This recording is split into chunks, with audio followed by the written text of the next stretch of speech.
Hello everybody, Devilmont here once again. This is going to be the new format for any rants, raves, or anything like that. Anything that I have to speak about my mind, Devilmont will speak for me. Which is kind of ironic because, as you can clearly see, I have no mouth. But there's a reason for it. See, I purchased some animation software a while ago, thus the reason why you see the image before you. And the animation's actually rather complicated in order to get proper lip syncing. They have the lip sync add-on software for $400. That's a business platform called Razor Blade, where you purchase one part, but you got to buy the other part in order to make it function properly. Problem is, the Razor cost much less than the $400. So instead of spending the $400 or spend tedious hours trying to get my lips to move, I just decided to communicate with you with my brain. Yes, this will be the format that you will be listening to. It is from my mind anyway, so because it's from my mind, I'm transmitting it straight to you, completely unfiltered. But there will be, due to YouTube's policy and guidelines, I will try to keep the cussing to a minimum, which I actually always do anyway, so that's really not that big of a deal. So, I know I didn't want to get into this. I know I said it was the final Sony rant, but I just got to say one quick thing about it, and that is I actually tried the Sony View. A demo is available at my local electronics store. I would have loved to upload footage of that, but the store does not allow filming inside, so I cannot. So I was not able to film. But after trying it out, okay, good. Yay, how much is it going to be? That's the first thing I asked him. And he said, well, there's two versions. There's the $500 one, and then there's one for $399. The one for $399 consists of just the unit that gives you the three-dimensional imaging and the goggles. So it comes with the add-on, which yes, it is an add-on for PlayStation 4. You cannot buy it and use it separately. It is another add-on. So $500 for the whole setup, which includes the two ice cream cone PlayStation Move failure devices that they are now trying to implement once again, as well as a camera, which you get when you buy a PS4. They have them there, so really no need for the camera, but you do need the PlayStation Move setup, and you need their new ones. The old PlayStation Move units will not work. So essentially you're paying an additional $100 for two ice cream cones. And yes, those look as ridiculous as they did with the Move. This just boggles my mind. This razor blade mentality that Sony is now developing. $500 for the PS4, $500 for the PlayStation Pro, and an additional $500 for the three-dimensional setup. That's $1,500, let alone the cost of the TV that you're going to need to run at 4K, which means that's going to be like an additional $1,500. For the ideal setup, you're looking at $3,000. So that you could buy $100 games that will most likely not even be finished when they're released. Then again, every gamer knows that ever since DLC and download patches have become a thing, game companies have been releasing their games quicker and quicker and quicker, which, yeah, that might sound great, but they're not finished. A great example, Ubisoft. Another great example, Street Fighter 4. Or, excuse me, Street Fighter 5. Well, both of them count, really. We are just opening our wallets and just letting them take it. Well, you know what, Sony? No. Absolutely not. Unless you drop the price for all your stupid little peripheral add-ons, I'm not buying them. Because for that same amount of money, you can create a terrific PC computer. And from what I've seen, individual licenses, which is the only thing that separates console from computer. And you know what, Sony? You're down. You are down on that. Yeah, there's God of War 4 coming out maybe next year. Yeah, there's this game coming out maybe next year. Maybe this game will come out next year. So the next couple of years are supposed to be really exciting when it comes to new game releases. But here's the thing. Remember when Tomb Raider was exclusive to Xbox? Well, a year later, with all the add-on content, all of it's being jammed up into the bundle, and it's going to be released on, and if it hasn't already been released at the time of this airing, it will be released on Sony PlayStation. In other words, it's waiting. If you're patient, you can get it on your system. Now, when it comes to PC, you have such a variety of games that PlayStation will have in a couple of years. Thing is, though, these games don't need add-on patches or anything like that.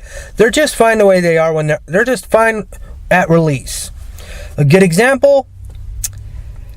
It's kind of hard to pick one out of the literal hundreds of independent games that are inexpensive on the wallet, a fun little adventure. Granted, it's nothing big. You're not going to see any breathtaking graphics. Although, to be honest, even though it's not so much an independent title, but it is considered not a AAA budget, was Firewatch. The atmosphere on Firewatch was beautiful.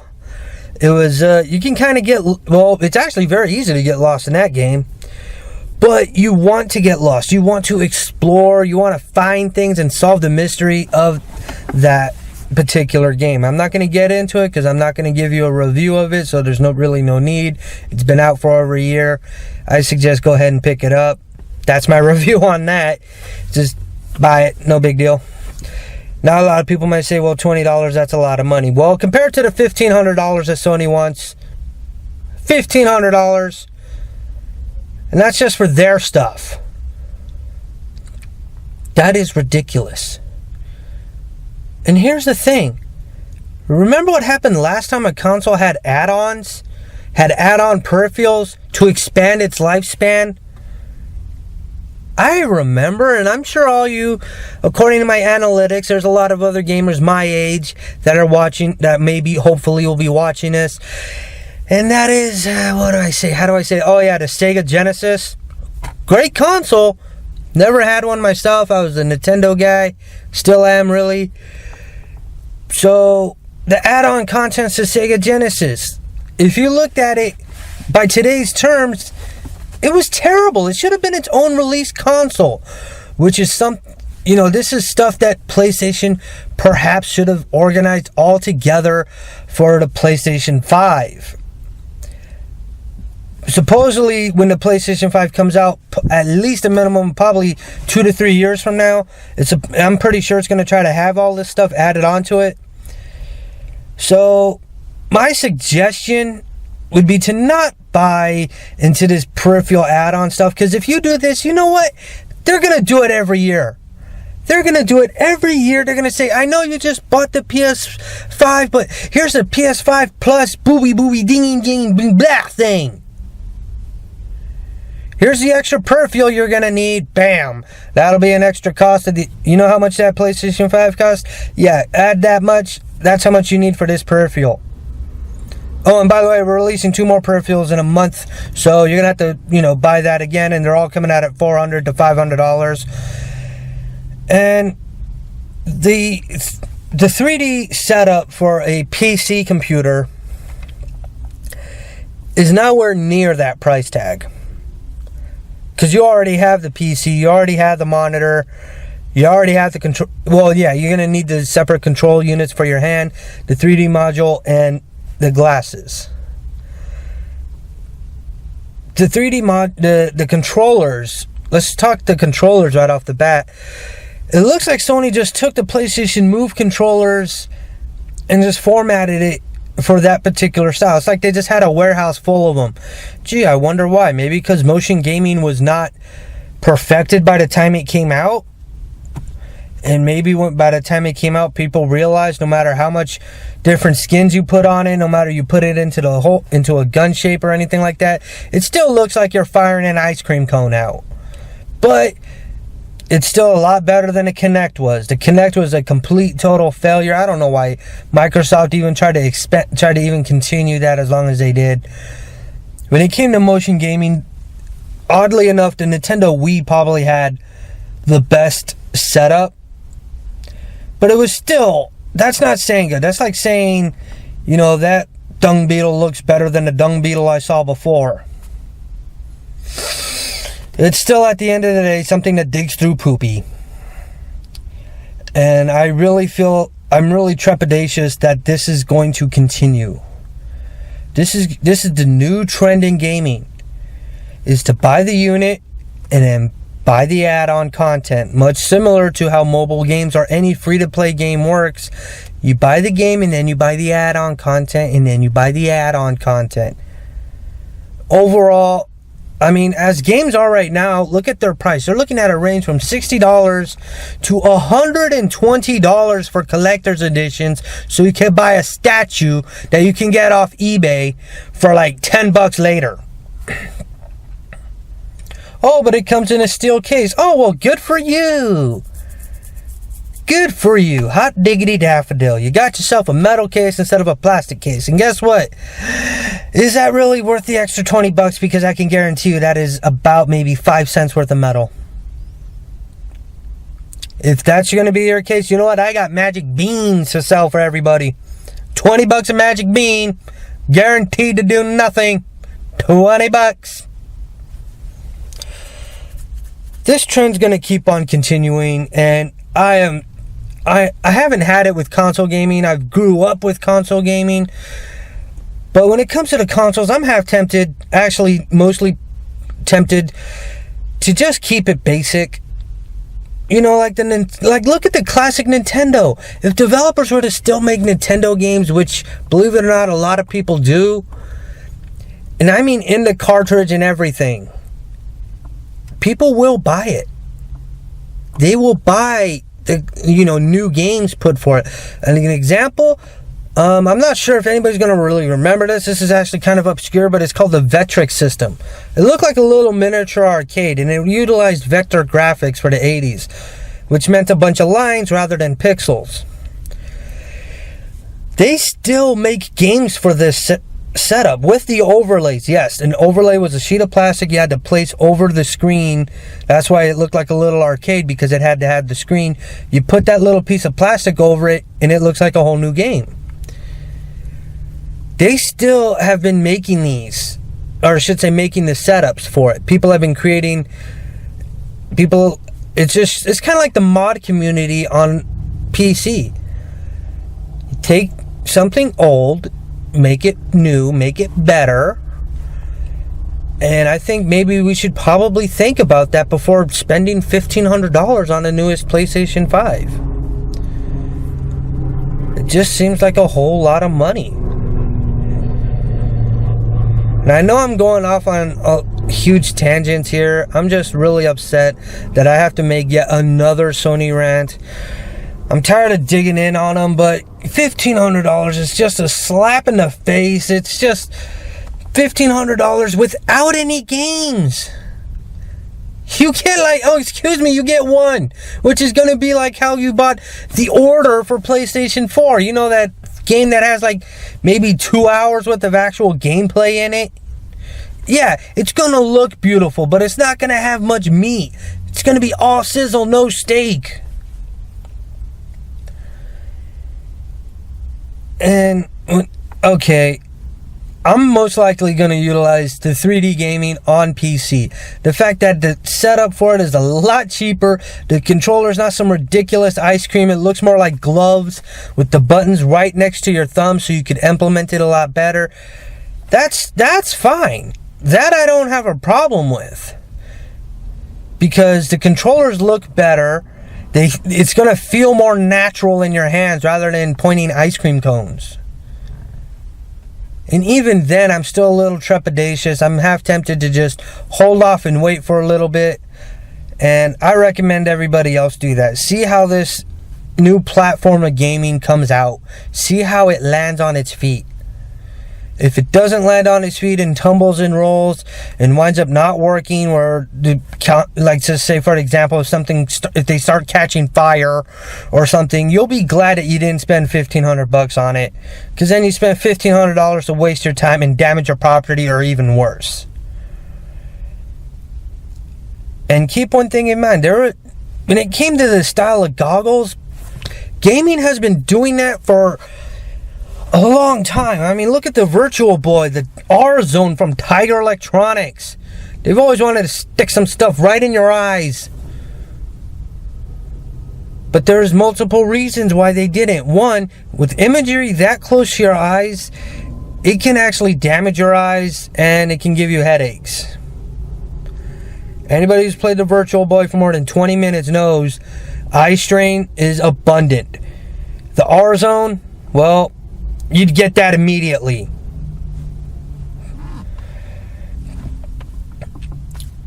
And the new 3D games, they might do the same thing. You're going to pay $1,500 for a headache? You can give me half of that and I can give you a headache. I'll scream in your ear for 20 minutes. There, where's my money?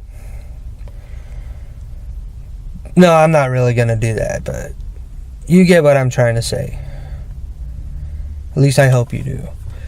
I really don't think that it's worth that kind of money. To me, the add-on peripheral should cost $150. $150, that's fine. The PlayStation Pro, because it's supposed to work with it, which means it doesn't work by itself, should be around $250, because all it is an upscaler with additional memory.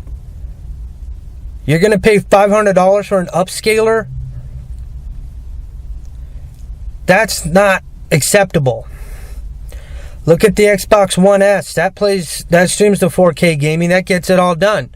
But it does it by itself. It's like a new console. It doesn't work with it. You know what? History's repeating itself. I just came across that right now. I just thought of it. Nintendo took the path of when CD gaming and, the add-on peripherals that Sega did is the same thing that Sony is doing, and Nintendo is taking and Microsoft's taking the same pathway that Nintendo did. Wow. History has repeated itself. Sony, if you want to stay in business, heed that warning. Look what happened to Sega when they did it. They got slammed up against the ropes. And even the Dreamcast, which the Dreamcast was not a bad console. It was great. But unfortunately, Sega was so beat to death over what happened with the what should have been the Neptune. That would have been the best idea that they would have had, was just say, okay, we're done with the Genesis, here's the Neptune, it runs on CD and it has 32-bit graphics. It's the 32-bit system. Many people may say, well, what about the Sega Saturn? Wasn't that it? By the time the Saturn came out, when the Saturn came out, they released the 32X a little bit later. Saturn was already out in Japan by the time the 32X came around. They should have just never had the 32X or the CD content and just waited. And Sony, you're making the same mistake. And I know you got billions of dollars up your wallets, but you know what? This is going to be a very expensive mistake. If this thing flops, you're going to be in deep trouble. We might not even get God of War 5 or 4. Well, technically it's close to God of War 10. That whole storyboard's completely topsy-turvied around. I mean, try to follow it chronologically is pretty difficult.